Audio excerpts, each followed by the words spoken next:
Meanwhile, judges and Democrats are teaming up against ICE and taking them to court. A Biden-appointed judge just blocked the removal of 60,000 illegals and says Republicans are trying to purify the blood of migrants. And in L.A., America's premier sanctuary city, the Board of Supervisors just voted to ban all law enforcement from wearing masks. The left is determined to turn these people arresting criminals into criminals themselves. But ICE keeps winning. It's one of the hottest careers in the country. We're actually recruiting even more ICE agents. We want 10,000 more of these brave men and women to come and protect America's streets. They get a $50,000 signing bonus, up to $60,000 off of their student loans. And we're going to keep on recruiting these brave patriots to come and defend our homeland. The Federal CEO and co-founder, Sean Davis, joins me now. So good to see you tonight, Sean. Thanks for joining. At the risk of taking Stacey Abrams seriously, and I think that's a fool's errand, but the idea that these agents are these secret Gestapo police, they're literally enforcing laws that, and I defy you to go back and find a single one of these laws, immigration laws going back decades that are on the books, that don't have at least some Democrat voting in favor of them.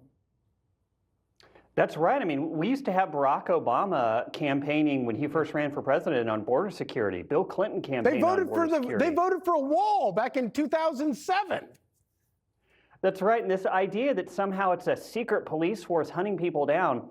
I don't know about you. I've traveled a little bit internationally. I've never accidentally ended up in a country and lived there for like 10 years when I wasn't allowed to be there. They all know, the people who came here illegally and are here illegally, they know what they've done and they know they're going to get found out. They have no one to blame but themselves. And God bless the good women and men of ICE and the Border Patrol for going and finally being able to secure our border for us. It's about time. Do you think that all of the failures by Democrats and the leftist media trying to, it's so obvious that they are trying to,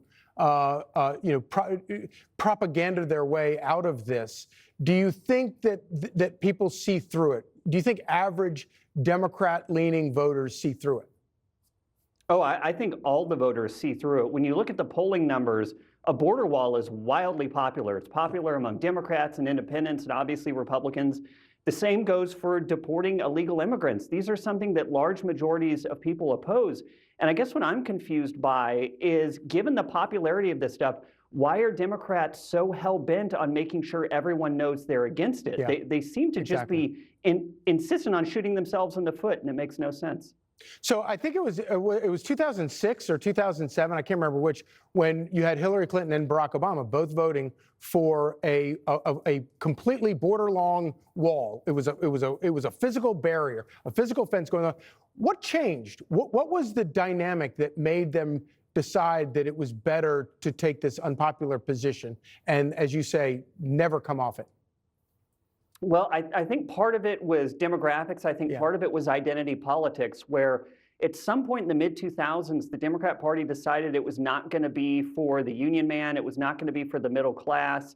It wasn't going to be for the guy who worked with his hands to make a living. They somehow decided they were going to be the party of freaks and illegal aliens. And I guess it makes sense, because when you look where so many of these illegals are, Democrats need those population numbers there so they get higher apportionment numbers for Congress. So I think it's just a numbers game. It all comes down. It all comes down to apportionment. I agree with you. Real quickly, final thing, and I have no idea what you're going to say to this, but I am wondering about it. This whole issue about masks, ICE agents wearing masks. I hate the idea. I do not like the idea of police officers being allowed to wear masks in this country. I do see this as a different situation because you have federal agents who are carrying out an operation to combat a foreign invasion. And I think that's different. I also think it's different because you have a lot of leftist politicians who are basically putting markers on every single one of these agents who are doing their jobs.